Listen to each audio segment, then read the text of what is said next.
Hello friends, welcome to my YouTube channel. I am doctor रश्मि।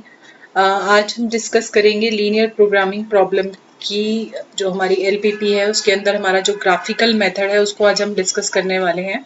कई competitive exams में पूछा जाता है, कई कॉलेज के बेसिकली सिलेबस के अंदर ये टॉपिक है हमारा। तो आज हम इस टॉपिक को कवर करेंगे। नेट के एग्जाम में भी ये क्वेश्चन कई बार पूछा गया है, तो इम्पॉर्टेंट है।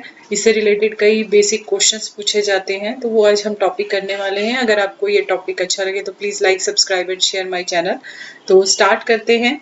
सबसे पहले हम बात करते हैं हमारी क्या क्या रिसोर्सेज होते हैं। हमें एलपीपी के अंदर कुछ मैथमेटिकल फॉर्म में लिखना होता है। तो जैसे यहाँ पर हमारे पास एक क्वेश्चन है जिसके अंदर हमें दे रखा है कि हमारे पास जो रिसोर्स अवेलेबिलिटी है, रिसोर्स अवेलेबिलिटी बेसिकली हमारे पास जो है वो हमारी ये दे रखी है कि जो 20 hours of labour per day जो है वो वर्क करेगा, एंड 120 जो है वो हमारे पास क्या है, क्ले अवेलेबल है। डिसीजन वेरिएबल्स हम क्या लेते हैं? डिसीजन वेरिएबल्स बेसिकली वो है जो अभी हमें कैलकुलेट करना है, जिसकी वैल्यू हमें निकालनी है, सो दैट हम अपने जो ऑब्जेक्टिव फंक्शन है उसे मैक्सिमाइज या मिनिमाइज कर सके। बेसिकली होता क्या है एलपीपी के अंदर, एलपीपी एक इस तरीके की प्रॉब्लम है जिसके अंदर हमारा मेन ऑब्जेक्टिव क्या होता है कि हम कुछ रूल्स, कुछ कंस्ट्रेंट्स अप्लाई करते हैं, और जो कंस्ट्रेंट्स एंड रूल्स हम अप्लाई कर रहे हैं, हम चाहते हैं कि हम उसको इस तरीके से अप्लाई करें कि जो हमारा प्रॉफिट है वो हमेशा क्या हो, मैक्सिमाइज हो, और जो हमारी कॉस्ट हो हमेशा क्या हो, मिनिमाइज हो। तो वो जो तरीका है जिसके थ्रू हम ये सारी चीजें कर रहे हैं वो हम किसके अंदर पढ़ते हैं? एलपीपी के अंदर पढ़ते हैं, ऑपरेशनल रिसर्च के अंदर पढ़ते हैं। तो यहाँ पर एक सबसे पहले इन्होंने कंस्ट्रेन, या आप कह सकते हो हमारे जो रिसोर्सेज हैं वो हमें बता रखे कि 20 आवर्स है हमारे पास, 120 एलबीएस ऑफ क्ले हमारे पास अवेलेबल है। x1 x2 इज बेसिकली हमारा क्या है, नंबर ऑफ कप्स जो हमारा पर डे प्रोड्यूस किया जाता है, नंबर ऑफ मग्स जो पर डे प्रोड्यूस किया जाता है। तो ये हमने किससे रिप्रेजेंट किया? x1 x2। अब यही हमें बताएगा कि हमारा जो मैक्सिमम प्रॉफिट है कितना होगा। तो जो हमारी z होता है इसके अंदर, उसको हम क्या कहते हैं? That is called your objective function. तो ऑब्जेक्टिव फंक्शन क्या डिफाइन कर रखे हैं इन्होंने? Maximum z equals to 40x1 plus 50x2, और z क्या है हमारा? Profit per day. तो हमें इसको क्या करना होता है हमेशा? We have to do it maximize, so that हमें मैक्सिमम प्रॉफिट मिल सके। ठीक है। कंस्ट्रेंट्स क्या है हमारे?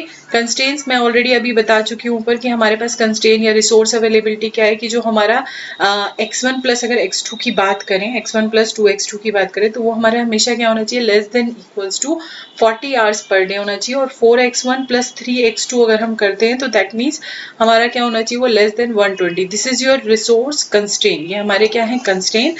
एंड नॉन नेगेटिव कंस्ट्रेंट ये है हमारा कि x1 एंड x2 की वैल्यू ऑलवेज इज मतलब basically greater than and equals to क्या होनी चाहिए? हमारी 0 होनी चाहिए। ठीक है। अभी मैं सिर्फ आपको ये बता रही हूँ, आपको जैसे जैसे आप आगे क्वेश्चन करेंगे तो आपको और क्लियर होगा कि किस तरीके से हम इसको लिखते हैं। मैं एक वीडियो और बनाऊंगी जिसके अंदर मैं और डिटेल में आपको इसको एक्सप्लेन करूंगी, सो दैट और अच्छे से आपको समझ आ सके। तो इसको लिखने का तरीका क्या होता है, ये तो मैंने आपको सिर्फ एक चीजें बताई हैं कि हमारे पास रिसोर्स होता है, डिसीजन होता है, ऑब्जेक्टिव होता है, कंस्ट्रेंट्स होते हैं। तो ये हम किस तरीके से मैथमेटिकल फॉर्म में लिखते हैं वो हम इस तरीके से। तो ये हमारी कंप्लीट लीनियर प्रोग्रामिंग मॉडल होता है, जिसके अंदर हमारे पास क्या होता है? मैक्सिमम, जिसको हमें क्या करना है? मैक्सिमाइज या मिनिमाइज करना है। और ये हमारा प्रॉफिट होगा। ऑब्वियसली बात है, प्रॉफिट है तो उसे हम क्या करेंगे? मैक्सिमाइज। और जो हमारा बेसिकली कॉस्ट है उसे हमें क्या करना पड़ता है? मिनिमाइज। तो ऑब्जेक्टिव फंक्शन क्या बन गया? z equals to 20x1 plus 50x2, and x1 x2 क्या है हमारी जो वैल्यू है वो लेस देन 40 आवर्स होनी चाहिए, and 4x1 plus 3x2 is less than equals to 120 LBS हमारी जो क्ले अवेलेबल है। ये जो हमारा फॉर्मेट है, दिस इज द फॉर्मेट या मैथमेटिकल इक्वेशन या मैथमेटिकल वे में हम किसको लिख रहे हैं? लीनियर प्रोग्रामिंग मॉडल को। ठीक है। अब इसी को हमें सॉल्व करना है और अपनी प्रॉब्लम को मैक्सिमाइज करना है by using the graphical method. तो सबसे पहले कुछ चीजें हमें पता होनी चाहिए। जैसे सबसे पहले एक चीज हमारी बहुत इंपॉर्टेंट है, दैट इज फिजिबल सॉल्यूशन। हमेशा याद रखना, फिजिबल सॉल्यूशन बेसिकली वो सॉल्यूशन होता है, हम जब इसको फाइंड करेंगे, फाइंड करने के बाद जितने भी हमारे कंस्ट्रेंट्स हैं, जैसे पहला कंस्ट्रेंट क्या था कि 40 आवर से कम होना चाहिए, 120 जो है हमारा बेसिकली एलबीएस क्ले है हमारे पास अवेलेबल, तो इसकी वैल्यू हमेशा लेस होगी। अगर ये दोनों कंस्ट्रेंट कोई भी वैल्यू फॉलो कर रही है, जैसे वैल्यू यहाँ पे हमने क्या करा, x1 को 5 ले लिया, x2 को 10 ले लिया, अगर मैं पुट करती हूँ तो हमारी जो वैल्यू है वो क्या आ रही है? 40 से कम आ रही है, 120 से कम आ रही है। तो दैट मीन्स ये दोनों कंस्ट्रेंट को फॉलो कर रहा है, दोनों दोनों कंस्ट्रेंट्स को फॉलो करने का मतलब क्या होता है, दोनों रूल्स को फॉलो कर रहा है, तो वो सॉल्यूशन क्या कहलाएगा, that is called your feasible solution. मैंने बहुत बार मैं बच्चों को इस तरीके से समझाती हूँ कि अगर आपको कहीं जाना है और उसके लिए आपने ये डिसाइड करा है कि आपके पास इतने पैसे हैं और आपके पास इतना टाइम है, तो अगर आप दोनों को फुलफिल कर पा रहे हो तो वो क्या कहलाएगा आपका, that is called your feasible solution. ठीक है। सेकेंड हमारे पास आता है that is infeasible solution. Infeasible solution ये कहता है कि आप किसी एक कंडीशन को फुलफिल कर पा रहे हो और कोई भी एक कंडीशन अगर आपकी फुलफिल नहीं हो पा रही है तो that means that solution is called your infeasible solution. जैसे मैंने अभी बताया कि हमें कहीं जाना है तो हमने मनी को भी लिया है कि हमारे पास इतने पैसे हैं और हमारे पास फॉर एग्जांपल, अगर मैं एक एग्जांपल लूँ कि हमारे पास टाइम कम है, तो मैंने क्या करा, मैंने मनी तो बहुत ज़्यादा लगा दी, बट मेरे मनी का जो कंस्ट्रेंट था उसको मैं नहीं फुलफिल कर पाई, मनी मुझे ज़्यादा देनी पड़ी, बट टाइम में लिमिटेड टाइम के अंदर मैं वहां पर पहुंच गई। तो मेरा एक कंस्ट्रेंट जो आ रहा है वो क्या हो रहा है, आपका फुलफिल नहीं हो पा रहा है, तो उस टाइप का सॉल्यूशन क्या कहलाएगा, that is called your infeasible solution. यानी जितने भी कंस्ट्रेंट है अगर वो सारे कंस्ट्रेंट आपके फुलफिल हो पा रहे हैं तो वो सॉल्यूशन क्या कहलाएगा आपका, दैट इज फिजिबल सॉल्यूशन। और जब भी जहां पर भी आपके कंस्ट्रेंट कोई भी एक कंस्ट्रेंट फुलफिल नहीं हो पा रहा तो that means that is called your infeasible solution. ठीक है। और जो हमारा इनफिजिबल सॉल्यूशन होता है ना, हमेशा उसी से हम क्या फाइंड करते हैं, ऑप्टिमल सॉल्यूशन। यानी फॉर एग्जांपल अगर मैं ए टू बी जा रही थी, जैसे मैंने अभी बताया आपको, ठीक है, ए टू बी जा रहे हैं हम, और ए टू बी जाने के लिए फॉर एग्जांपल आपको जितने भी मतलब मनी एंड किसकी बात कर रहे थे हम, मनी और टाइम की, ठीक है, इन दो चीजों की बात कर रहे थे। तो अगर मैं जाने का तरीका अलग अलग है, हो सकता है मेरे पास दो, इस सॉल्यूशन, इस प्रॉब्लम का सॉल्यूशन मेरे पास दो निकल के आए, ए वन और ए टू, जिसके थ्रू मेरे पास मनी भी कम लगे और टाइम भी कम लगे मेरा। बट इनमें से जो बेस्ट होगा, यानी ये दोनों सॉल्यूशन ही क्या है आपके, that is your feasible solution. But in feasible solution में से जो बेस्ट होगा आपका, जिसके थ्रू हमारे पैसे भी कम लगे और हमारा टाइम भी कम लगे, तो ये जो बेस्ट सॉल्यूशन निकल के आ रहा है इसे हम क्या कहते हैं, that is called optimal solution. तो ऑप्टिमल सॉल्यूशन, सबसे मेन चीज जो हमें ध्यान रखनी है कि ऑप्टिमल सॉल्यूशन हमें मिलेगा ही तब जब हमारे पास क्या होगा, फिजिबल सॉल्यूशन होगा। तो उसी में से मैं क्या फाइंड कर सकती हूँ, ऑप्टिमल सॉल्यूशन। तो ये हमारा मेन चीज होती है, जो छोटी चीजें हमें ध्यान रखनी होती हैं, और यही हमारी आगे कई बार एलपीपी में बहुत सारी जगह पूछी जाती है। जैसे अगर आप ट्रांसपोर्टेशन प्रॉब्लम वगैरह करते हैं तो वहां पर पहले बोला जाता है कि आपको इनिशियल फिजिबल सॉल्यूशन फाइंड करना है, then you have to find the optimal solution. ठीक है। अब हम बात करें ग्राफिकल मेथड। तो ग्राफिकल मेथड नाम से ही पता चल रहा है जिसमें हम किसका यूज कर रहे हैं, विजुअलाइजेशन। यानी हमें हर चीज जो है वो हम ग्राफिकल वे में उसको रिप्रेजेंट करेंगे और फिर अपनी प्रॉब्लम को सॉल्व करेंगे, उसका सॉल्यूशन फाइंड करेंगे। ठीक है। मेनली ग्राफिकल मेथड का यूज कहाँ होता है आपका, जब हमारे पास वेरिएबल्स, जो हमारे डिसीजन वेरिएबल थे x1 x2, जब वो हमारे दो होते हैं तो वहां पर हम किसका यूज करते हैं, बेसिकली ग्राफिकल मेथड। लेकिन जब वो दो से ज्यादा होते हैं तो वहां पर हमेशा हमें किसका यूज करना पड़ता है, next method, that is simplex method. क्योंकि हमारी क्या क्रिएट हो जाती है, डिफिकल्टीज क्रिएट हो जाती है। तो वहां पर बेसिकली हम किस चीज का यूज करते हैं, वहां पर हम बात करते हैं कौन से मेथड का, that is simplex method. But अगर हमारे पास दो डिसीजन वेरिएबल्स हैं तो उस केस में हम किसका यूज कर सकते हैं, ग्राफिकल मेथड का। और ग्राफिकल मेथड नाम से ही पता चल रहा है जिसके थ्रू हम ग्राफिकल वे में, तो ग्राफिकल मेथड को यूज करने के कुछ स्टेप्स होते हैं। तो फर्स्ट स्टेप क्या था, to identify the problem and the decision variable, the objective function and the constraint. तो फर्स्ट स्टेप हमारा क्या होता है कि हमें आइडेंटिफाई करनी होती है problem, decision variables, objective function and the constraint. Second जो होता है हमारा, that is to draw the, जो भी हमारा कंस्ट्रेंट है तो उसके थ्रू हम क्या करेंगे, ग्राफ बनाएंगे और उस ग्राफ में हम क्या आइडेंटिफाई करेंगे, फिजिबल रीजन। तो ये हमारा सेकंड पॉइंट है। थर्ड क्या करेंगे, उस फिजिकल पॉइंट के अकॉर्डिंग हम क्या करेंगे, अपने ऑब्जेक्टिव फंक्शन जो भी हमारा था उसको ऑप्टिमाइज करने या मैक्सिमाइज एंड मिनिमाइज करने की कोशिश करेंगे। और लास्ट स्टेप क्या होगा, इंटरप्रिटेट द रिजल्ट। तो इसको समझने के लिए हम एक बेसिकली एक जो हमने अभी एग्जांपल लिया था उसी एग्जांपल को लेते हैं। ठीक है। यहाँ पर हमने ये जो इक्वेशन अभी मैंने मैथमेटिकल वे में आपको बताई थी, मैंने वही इक्वेशन यहाँ पर लिखी हुई है। ठीक है। यहाँ पर ये हमारे क्या है, दैट इज योर कंस्ट्रेंट्स। ये हमारा ऑब्जेक्टिव फंक्शन है जिसको हमें क्या करना है, मैक्सिमाइज।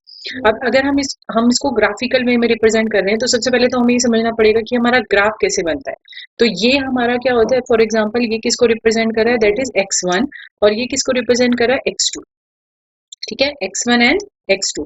तो सबसे पहले तो हमें ये समझना पड़ेगा कि ये जो x1 है हमारी वैल्यू, x1 जो मैं बात कर रही हूँ, इसकी वैल्यू ना यहाँ पर ये जो पॉइंट होता है ना, ये हमेशा क्या रहता है, 0 and 0। This is your 0 0 point. यहाँ पर ना ये वैल्यूज बढ़ती हैं। ठीक है, अगर हम इस डायरेक्शन में चलेंगे तो हमारी कौन सी वैल्यू बढ़ेगी, बेसिकली हमारी x1 की वैल्यू बढ़ेगी, जबकि हमारी जो x2 की वैल्यू है वो इस समय क्या रहेगी, 0। अगर हम इस डायरेक्शन में चलेंगे तो हमारी जो x1 है उसकी वैल्यू क्या रहेगी, 0, बट x2 की वैल्यू क्या होगी, हमारी इंक्रीमेंट। तो ये हमें ध्यान रखना है। ठीक है, इसी के बेसिस पे हम अपने ग्राफ को ड्रॉ कर पाएंगे। तो इसको किस तरीके से करेंगे, सबसे पहला स्टेप क्या होता है हमारा, हमारी इक्वेशन को सॉल्व कर।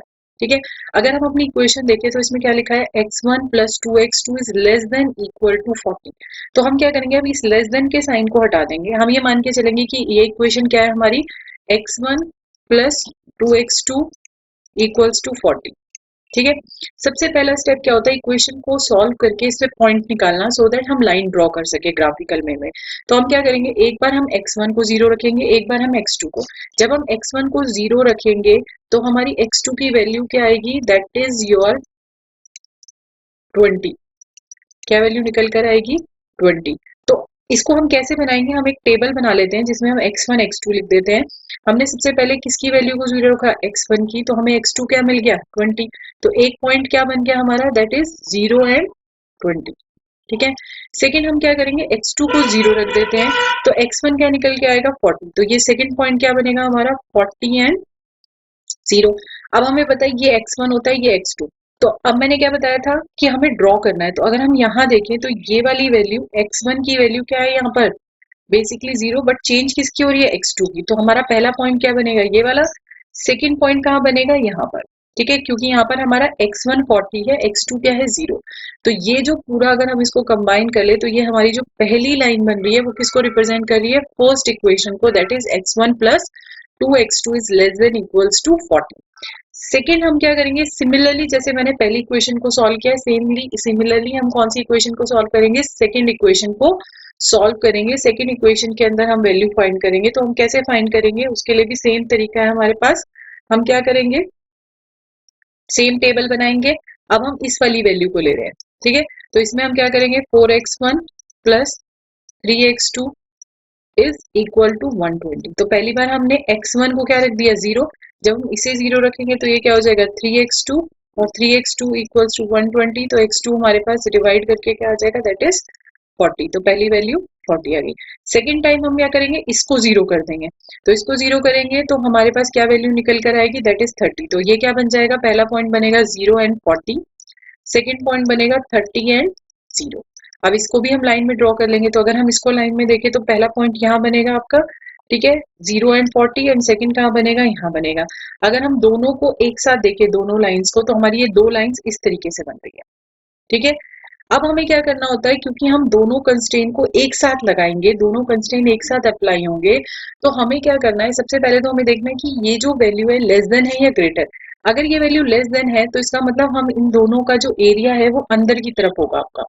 ठीक है, दोनों के लिए एरिया क्या होगा, इक्वेशन में अंदर की तरफ। और हमें हमें जो है ना, इनमें से कॉमन एरिया फाइंड करना है जो दोनों के लिए हो। अगर हम कॉमन एरिया देखें दोनों के लिए, तो हमारा क्या पॉइंट बनकर आएगा, एक ये वाला पॉइंट, एक ये वाला पॉइंट, एक ये वाला पॉइंट, और एक ये वाला पॉइंट। ये कॉमन एरिया है। अगर मैं ये वाला एरिया ले रही हूँ तो वो इसके लिए नहीं होगा, क्योंकि ये इक्वेशन तो यहाँ पर खत्म हो जा रही है। ठीक है, तो हमारे कॉमन पॉइंट ये निकल कर आ रहे हैं। ठीक है, कॉमन पॉइंट ये निकल कर आ रहे हैं। क्लियर है, तो इन कॉमन पॉइंट्स को अब हमें क्या करना है, हमें सॉल्व करना है। तो कैसे सॉल्व करेंगे, हमारे पास पहला पॉइंट तो क्या बनेगा, जो हमारा ये वाला आया था, that is 0 and 20। Second point क्या बनेगा हमारा, 0 एंड 0, ये तो हमेशा ही 0 0 रहेगा। ठीक है, थर्ड पॉइंट हम मान के चल लेते हैं, हमारे पास क्या निकल के आया है, दैट इज 30 एंड 0। बट हमारे पास एक पॉइंट अभी रह गया है जो हमें नहीं पता, हम इसको क्या मान लेते हैं, a कॉमा b। हमें ये वैल्यू फाइंड करनी है। तो क्योंकि ये दोनों लाइंस का इंटरसेक्शन पॉइंट है, तो दो लाइंस का इंटरसेक्शन पॉइंट होता है, तो उस इक्वेशन को सॉल्व करने का एक तरीका होता है। उसको हम कैसे सॉल्व करते हैं, हम दोनों इक्वेशन को सॉल्व करने के लिए इस तरीके से डिफाइन करते हैं। जैसे फॉर एग्जांपल पहली इक्वेशन क्या थी, x1 plus 2x2 is equal to 40। Second equation क्या थी, 4x1 plus 3x2 equals to 120। तो इसको हम कैसे सॉल्व करेंगे, हम इन दोनों को इक्वल करना होगा। तो इक्वल करने के लिए इसको हम 4 से मल्टीप्लाई कर देते हैं, सो दैट यहाँ पर क्या हो जाएगा, पहली इक्वेशन बन जाएगी 4x1 प्लस 8x2 प्लस 160। ठीक है, क्योंकि मैंने इस 4 को, ताकि ये दोनों इक्वल हो जाए। सेकेंड इक्वेशन तो हमारे पास थी ये वाली वैल्यू। ठीक है, और अब हम इसे क्या कर देते हैं, ये माइनस हो गया, ये माइनस एंड ये माइनस, तो ये कितना हो जाएगा आपका 5x2। और यहाँ पर अगर हम बात करें तो हमारे पास कितना आ जाएगा 40। तो x2 की वैल्यू अगर हम निकालें तो हमारे पास कितनी आ जाएगी, दैट इज 8। तो हमारे पास x2 तो 8 आ गया। अब हमें x1 निकालना है, तो x1 के लिए क्या करना पड़ेगा, इस वाली वैल्यू में पहली इक्वेशन में हम पुट कर देते हैं। तो x1 plus 2 into 8 equals to 40। तो ये हो जाएगा x1 इक्वल्स टू, ये कितना था 16, तो 40 माइनस 16, तो ये कितना आ जाएगा आपका, दैट इज 24। करेक्ट। तो ये हमारे पास पॉइंट निकल कर आ गया, यानी ये जो हमारा मेन कॉमन पॉइंट था, ये हमारा दोनों लाइन का इंटरसेक्शन, ये हमने इन दोनों इक्वेशन को सॉल्व करके निकाल लिया, दैट इज 24 इंटू 24 और 8 पॉइंट है। ठीक है, कैसे निकालना है मैं अगेन दोबारा से एक बार बता देती हूँ। हमें इन दोनों इक्वेशन को सॉल्व करना है। दोनों इक्वेशन को सॉल्व करने के लिए ना हमें एक टर्म को कट करना पड़ेगा, तो उसके लिए हमें इन दोनों को इक्वल करना पड़ेगा। अगर ये इक्वल पहले से होता तो कोई प्रॉब्लम नहीं है, बट अभी ये इक्वल नहीं है, तो मुझे क्या करना पड़ा, इस 4 को मल्टीप्लाई करना पड़ा इस पूरी इक्वेशन में। तो यहाँ पर 4x हो गया, 2 को करेंगे 4 से तो 8 हो जाएगा, एंड 4 को 4 से करेंगे तो 16 हो जाएगा हमारा। तो इस तरीके से हमने इसे सॉल्व कर लिया। तो अब हमारे पास पॉइंट्स क्या निकल कर आए, 0, 20, 8, 24 एंड 30 एंड 0। तो अब इन इक्वेशंस को हम इसमें पुट कर देते हैं। ठीक है, जो हमारा ऑब्जेक्टिव फंक्शन था, एंड देन हम चेक करेंगे कि हमारे पास मैक्सिमम वैल्यू कितनी आ रही है। तो जैसे फर्स्ट में हमारी मैक्सिमम वैल्यू कितनी आ रही है, आई थिंक मैंने यहाँ पर x2, ओके यहाँ पर ठीक है, x2 ही हमारा निकला था, x2 8 निकला था, एंड x1 इज 24। ओके ठीक है, तो यहाँ पर शायद ये इन्होंने यहाँ पर गलत हो गया है, यहाँ पर 24 इन कॉमा 8 होना चाहिए था। तो अब इस इक्वेशन को सॉल्व करेंगे तो हमें ये देखना है कि मैक्सिमम वैल्यू हमारी कहाँ पर आ रही है। ठीक है, तो मैक्सिमम वैल्यू हमारी इसके अकॉर्डिंग अगर हम मल्टीप्लाई करें तो 40 इंटू 24 प्लस 50 इंटू 8, तो ये हो जाएगा हमारा 24 को 4 से करेंगे तो 16, तो ये हो गया 960 प्लस, और 8 से करेंगे तो 40, तो ये हो जाएगा 0, 6, 30। हाँ तो ये सही है, तो ये हमारा आ गया 1360। करेक्ट। तो ये अगर हम इनमें से देखें तो मैक्सिमम वैल्यू कौन से पॉइंट के ऊपर आ रही है आपकी, 24 और 8 के ऊपर आ रही है। कितनी वैल्यू, 13360। ठीक है, हमने कुछ नहीं करा, दोबारा बता देती हूँ। जो पॉइंट्स हमारे निकल कर आए थे, हर पॉइंट को हमें क्या करना है, इसके अंदर पुट करना है, जो हमारा ऑब्जेक्टिव फंक्शन था। और जहां पर भी हमारी वैल्यू क्या आ रही है, मैक्सिमम आ रही है, उस पॉइंट को हम कंसीडर कर लेंगे, उस पॉइंट को हम मान लेंगे कि वही हमारा ऑब्जेक्ट जो है वो पोटेंशियल ऑप्टिमल पॉइंट्स है, जिसको हम लेंगे और उसी से हमें क्या मिल रहा है, मैक्सिमम प्रॉफिट मिलेगा।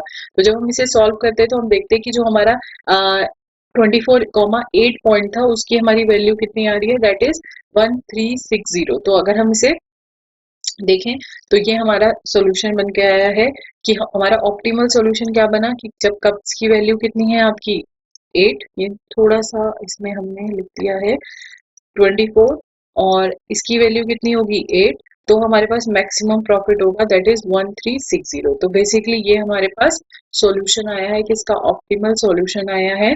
ठीक है, कैसे सॉल्व किया, हमें सबसे पहले स्टेप मैं ऑलरेडी बता चुकी हूँ, पहले हमें पहली इक्वेशन सॉल्व करना है, फिर उसके पॉइंट्स निकालने हैं। सेकेंड इक्वेशन सॉल्व करना है, उसके पॉइंट निकालने हैं। देन हमें क्या फाइंड करना है, feasible solution. Feasible solution find करने के बाद नेक्स्ट स्टेप हमारा क्या होगा, फिजिबल सॉल्यूशन से हमें उसकी वैल्यू को क्या करना पड़ेगा, बेसिकली फिजिबल सॉल्यूशन फाइंड करने के बाद उसके थ्रू फिजिबल रीजन फाइंड करना है। देन हमें पॉइंट्स फाइंड करने हैं, और अगर हमारा कोई इंटरसेक्शन दो लाइंस का आ रहा है तो हम उस लाइन को सॉल्व करेंगे, एंड देन उसकी वैल्यू को फाइंड करेंगे। अगर हम मैक्सिमम निकाल रहे हैं तो हमें जो मैक्सिमम वैल्यू होगी उसको कंसीडर करना है। तो इस तरीके से हम वैल्यू फाइंड करेंगे, और ये हमारा जो सॉल्यूशन निकल के आया है, that is optimal solution for LPP problem. यहाँ पे थोड़ा सा गलत लिखा हुआ है आपका, ये 24 होगा इसकी वैल्यू, और इसकी वैल्यू कितनी है 8। यहाँ पर ये ग्राफ में सही लिखा हुआ है आपका, x1 की वैल्यू 24 है एंड x2 की वैल्यू क्या है आपकी 8। तो इस तरीके से हमारा सॉल्यूशन निकल के आएगा। ठीक है, तो आई होप सबको समझ आया हो। अगर सबको समझ आया है तो please like, subscribe and share my channel. अगर किसी को कोई भी डाउट होता है तो प्लीज कमेंट सेक्शन में मुझे जरूर बताएं। मैं ट्राई करूंगी कि नेक्स्ट टाइम मैं एलपीपी को और अच्छे से आपको किस तरीके से मैथमेटिकल फॉर्म में उसको रिप्रेजेंट करते हैं, मैं उसके लिए भी आपके पास आपके लिए वीडियो लेकर आऊं, ताकि आप लोगों को वो बहुत अच्छे से समझ आए। ठीक है ना, टेक केयर, बाय।